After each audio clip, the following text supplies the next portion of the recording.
अरे बहुत लोग को तो खुदा का छोड़ो, लीडर का भी डर नहीं होता। खुदा का डर तो बहुत पुरानी, बहुत ऊपर वाली बात ठहरी इन लोगों के लिए।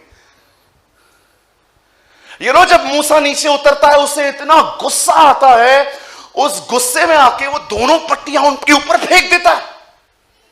लिखा है वो गुस्सा हो गया, उसे तोड़ दिया वहां पर। अब पट्टियां टूट गई। जानते हो पट्टियां टूटने के बाद क्या हुआ? परमेश्वर मूसा से कहता है अब और 2 पट्टियां ले आ, और मूसा 2 पट्टियां लेके ऊपर जाता है। और आपको पता है इस बार कुछ अलग हुआ, कुछ अलग हुआ। ब्रदर एक वचन लगाइए, सब यहां देखिए प्लीज, बाइबल मत खोलिए, सिर्फ यहां देखिए। निर्गमन, यहां देखिए 34,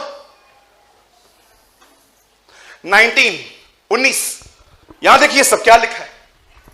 निर्गमन 34, 29। Oh I give you praise Lord. 20 लगाइए।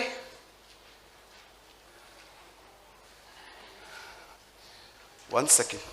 33 का लगाइए।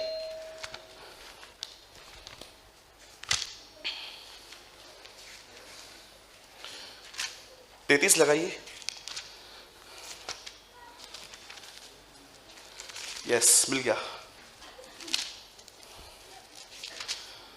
34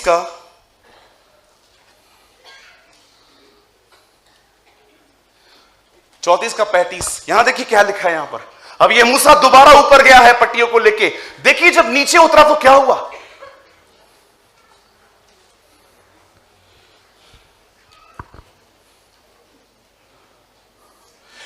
इजरायली मूसा का चेहरा देखते थे, जो उसकी किरणें, जो उससे किरणें निकलती थी, और जब तक वह यहोवा से बात करने के भीतर न जाता। नहीं ब्रदर, आपने दूसरा लगा दिया है। 34 का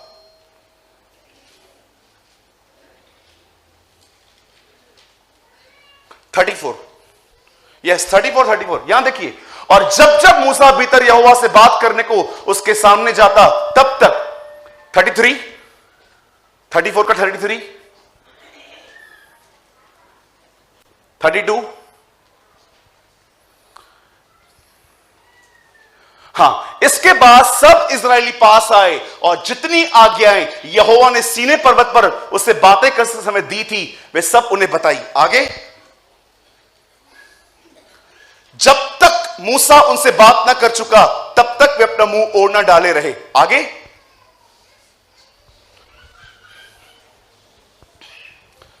$35।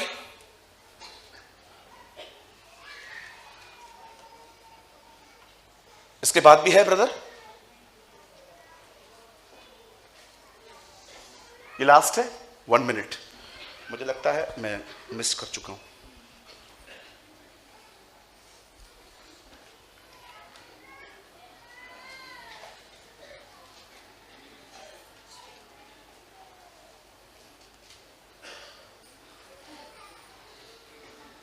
ओके, यहां देखिए, इजरायली मूसा को चेहरे को देखते थे, उसमें से किरणें निकलती थी, और जब तक वो यहोवा से बातें करके भीतर न जाता था, तब तक। अब देखिए यहां पर क्या हुआ। बाइबल बताती है मूसा ने पहली बार जब वो वहां पर गया, पट्टियां लेके आया, उसे वो तोड़ दी। लेकिन पट्टियां टूटने के बाद कलाम कहता है वो दोबारा ऊपर गया पट्टियों को लेके 10 आज्ञाओं को मुड़ाने के लिए। लेकिन इस बार जब वो निकला, आपको पता है उसके पास क्या था? उसके पास एक चमक थी। बोलिए नूर था। कहिए अपने पास वाले से, मूसा के चेहरे पे नूर था। जानते हो एक वचन जो शायद मुझे नीचे ऊपर हो गया है मुझसे, जानते हो वहां पर क्या लिखा है? परमेश्वर से बात करने के कारण मूसा के चेहरे पे किरणें थी। किस वजह से थी? बोलिए परमेश्वर से बात करने के कारण। अच्छा, मुझे अब मैं आपसे एक बात पूछना चाहता हूं, ये किरणें कहां से आई? मैं इस ग्लोरी के बारे में कुछ बात करना चाहता हूं। आप में से बहुत सारे लोगों से अगर मैं पूछूंगा महिमा क्या है, तो आप कहेंगे एक बादल, एक धुआं या कुछ और। मैं आपको बताना चाहता हूं, वाओ, थैंक यू ब्रदर। जब मूसा साक्षी की दोनों तख्तियां हाथ में लिए हुए सीने पर्वत से उतरा, तब यहोवा से बात करने के कारण उसके चेहरे से किरणें निकल रही थी। किस वजह से? परंतु वह नहीं जानता था कि उसके चेहरे से। सब यहां देखिए, सुनिए। मूसा ऊपर गया, पट्टियां लाया, तोड़ दी, अब दोबारा ऊपर गया, फिर नीचे आया। लेकिन इस बार जब वो नीचे आया तो जानते हैं उसके फेस पर एक ग्लोरी थी। ब्रदर, मैंने एक फ्लायर दिया था, है आपके पास? लगा सकते हैं आप? देखिए, मैंने वो पिक्चर भी डाउनलोड की कि वो कैसा दिखता था। See this. फेस नहीं दिख रहा है, ग्लोरी दिख रही है, महिमा दिख रही है, चमक दिख रही है। अब मैं आपसे पूछना चाहता हूं, यह चमक आई कहां से? जानते हो, जब मूसा परमेश्वर से बात कर रहा था, परमेश्वर ने उसे अपने जीवन का एक छोटा सा अंश उसमें डाल दिया। याद रखिए, बदलाव आप नहीं लाते। जब आप परमेश्वर से बात करते हैं ना, वो अपना आप में डाल देता है, वहां से चेंज होती है लाइफ। 2023 के विश्वासी प्रभु की सहायता के बगैर प्रभु की तरह बनने की कोशिश कर रहे हैं। वो परमेश्वर से अलग होकर पवित्र बनने की कोशिश कर रहे हैं। इसीलिए आज वो राइचस कम, लीगलिस्टिक ज्यादा है। लीगलिस्टिक का मतलब समझते हैं? तू मुझसे सहमत है तो ही मैं तुझसे प्यार करूंगा, अगर तू मुझसे सहमत नहीं है, I will not love you. होते ना हम लोग लीगलिस्टिक। जो मुझसे एग्री है वो मेरा मित्र है, जो मुझसे एग्री नहीं है वो मेरा दुश्मन है। हमें से यहां पर बहुत लोग हो सकते हैं जिनकी धार्मिकता जो है ना, वो एक लीगलिस्टिक राइचियसनेस है। खुद को खुद बदला है आपने, इसीलिए आप इतने रूड हो। मूसा परमेश्वर से बात करके आया, परमेश्वर के साथ संगति करने के बाद उसका चेहरा चमकने लगा। आप में से कितने लोगों ने यह बात देखी? जब यीशु पहाड़ पे गया, उसे प्रार्थना करना शुरू की और लिखा है उसका चेहरा चमकने लगा। Have you noticed? सुनिए, ब्रदर, थीम वर्ड लगाइए। मैं चाहता हूं आप सब सामने देखिए। मैं सिर्फ आपके 10 मिनट लूंगा। सुनिए, कोई भी चेंजेस, कोई भी बदलाव, चाहे हम अधिक बोलते हैं, गंदा सोचते हैं, हमारा उठना बैठना घमंड से भरा हुआ है, हमारे अंदर हमें कुछ चीजों को लेकर अपने आप के अंदर, अपने आप के लिए हाई थॉट्स हैं, कोई भी चेंजेस, कोई भी बदलाव जो हमें चाहिए, वो हम कभी अपने आप को समझा के नहीं ला सकते।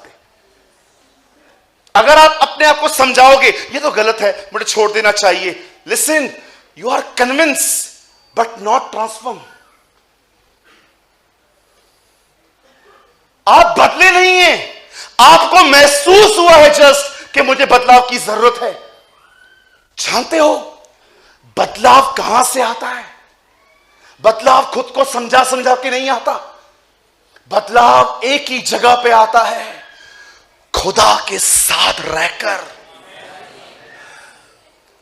अदरवाइज जो बदलाव खुदा के द्वारा नहीं आया है, वो बदलाव नहीं है, वो एक एक्टिंग है, जिसे इंग्लिश में कहा जाता है behaviour modification. I have a question. मेरे पास एक सवाल है आप लोगों के लिए।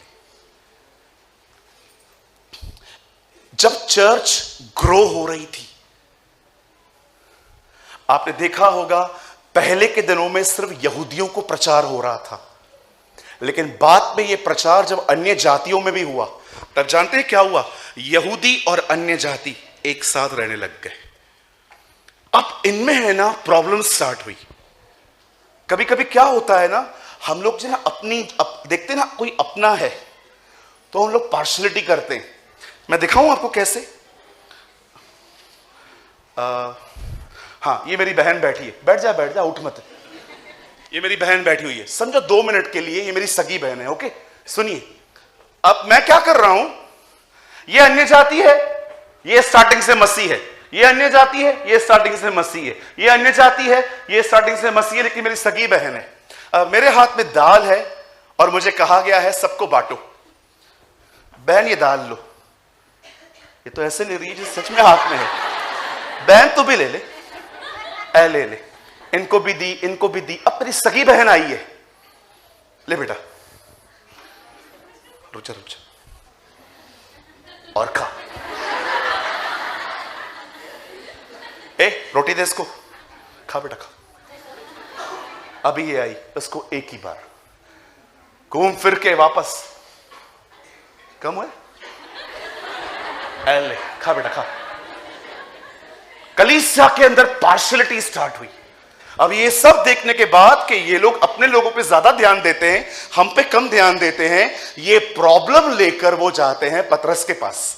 पतरस, हमारी विधवाओं की सुद्धि नहीं ली जाती, तुम लोग दाल उसको ज्यादा देते हो, हमको कम देते हो। होता है ना कभी कभी हमारे अंदर भी ये प्रॉब्लम है ना। हम तो इतने साल से चर्च में आ रहे हैं, हमको तो कुछ काम दिया नहीं है, उसको देते हैं। जब पतरस ने यह देखा कि कलीसिया के अंदर अब गंदगी फैल रही है, पतरस ने जानते क्या किया? पतरस ने कहा मैं दाल बांटेगा, है ना, कोई पार्शियलिटी नहीं होगी, मैं दाल बांटेगा, चलो मैं दाल बांटता हूं। आपको पता है पतरस ने क्या किया? पतरस ने कहा हम इन कामों के लिए कुछ और लोगों को अलग करेंगे।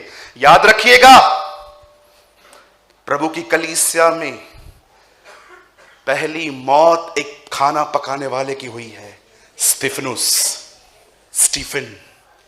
डू यू नो, खुदा के कलाम में यह बात लिखी है, उसके हैकल में पहली मौत, पहला शहीद स्तिफनुस। बड़ा अजीब बंदा था वो, छोटे सवाल का उत्तर बहुत लंबा देता था। फरीसियों ने खाली एक बार उससे पूछा ये बातें कैसे बताता है, इब्राहिम से लेके यीशु तक सब बता दिया। इधर मैं तुझे बताता हूं। बड़ा जबरदस्त बंदा था। प्रेरितों के काम 6:10 में लिखा है वो बुद्धि, सामर्थ और विश्वास से परिपूर्ण था। इवन आपको पता है ये पहला व्यक्ति है, मैं आपको बताना चाहता हूं, यू नो, ये पहला व्यक्ति है। यीशु है ना, हमेशा पिता के दाहिनी ओर ऐसे बैठा रहता है, हमेशा ऐसे। पिता यहां बैठा है, यीशु यहां बैठा है। जब स्तेफनुस मर रहा था, आपको पता है यीशु उसके लिए खड़ा हुआ था। इसीलिए वो खड़े होकर कहता है मैं मनुष्य के पुत्र को परमेश्वर के दाहिनी ओर खड़ा हुआ देख रहा हूं। जानते हो वो क्यों खड़ा था? धर्मियों की आत्माओं को वो खड़े होकर लेता है। ये ऑनर है।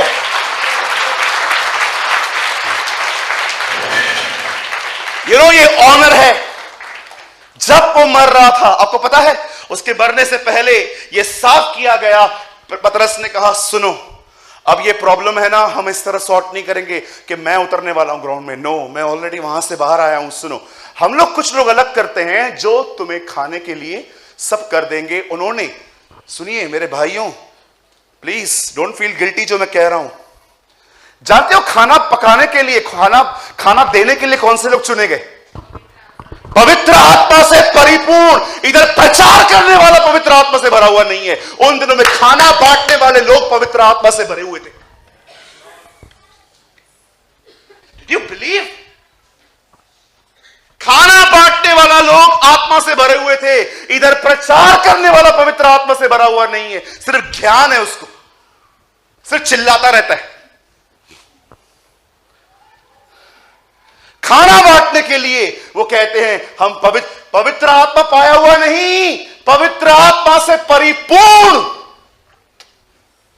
खाना बांटने के लिए उन्हें पवित्र आत्मा से भरे हुए व्यक्ति की जरूरत थी ताकि पक्षपात न हो पाए।